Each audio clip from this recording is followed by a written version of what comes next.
Alih-alih melindungi, Mahui bersekongkol untuk menyingkirkannya. Dalam sebuah malam yang sunyi, Yazdegerd, yang hanya ditemani segelintir pengikut setia, dikhianati. Ia diseret ke sebuah penggilingan tua di pinggir sungai Murgab. Di tempat itulah sang raja terakhir Persia ditikam. Tubuhnya yang lemah jatuh, darahnya bercampur dengan debu gandum. Kematian itu tragis, tanpa kehormatan istana, tanpa prosesi kerajaan. Seorang raja besar berakhir seperti pengungsi. Namun bagi rakyatnya, kematiannya justru menyalakan kenangan bahwa ia adalah raja yang tidak pernah menyerah meski segalanya hilang. Bab Season, warisan dalam abu. Dengan kematian Yazdegerd, dinasti Sasania berakhir. Zoroastrianisme perlahan surut dari Persia, digantikan oleh Islam. Namun, nama Yazdegerd tidak pernah benar-benar hilang. Bagi kaum Zoroaster yang melarikan diri ke India, yang kelak dikenal sebagai kaum Parsis, Yazdegerd dikenang sebagai raja suci terakhir.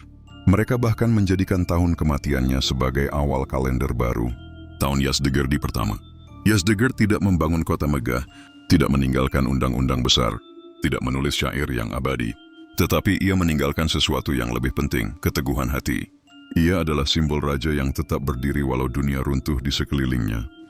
Penutup, matahari yang tenggelam namun terbit kembali. Yazdegerd adalah matahari terakhir Persia kuno. Ia tenggelam di sungai Murgab, namun cahayanya tidak padam.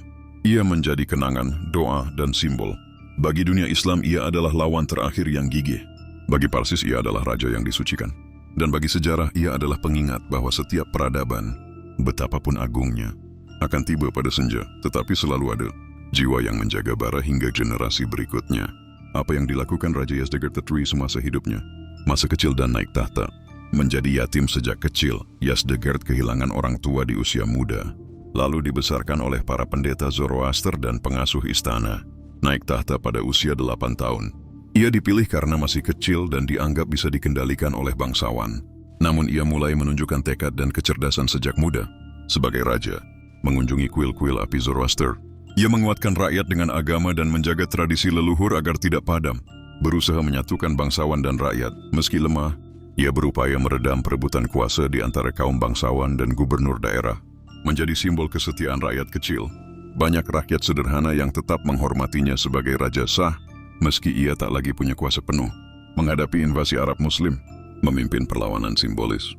Walaupun masih muda, ia memberi semangat kepada jenderal dan pasukan Persia untuk menghadapi bangsa Arab. Pertempuran Al-Qadisiyah 636 Masehi. Ia mempercayakan pasukan kepada Rostam Farrokzad. Meski akhirnya Persia kalah dan jenderal besar itu gugur,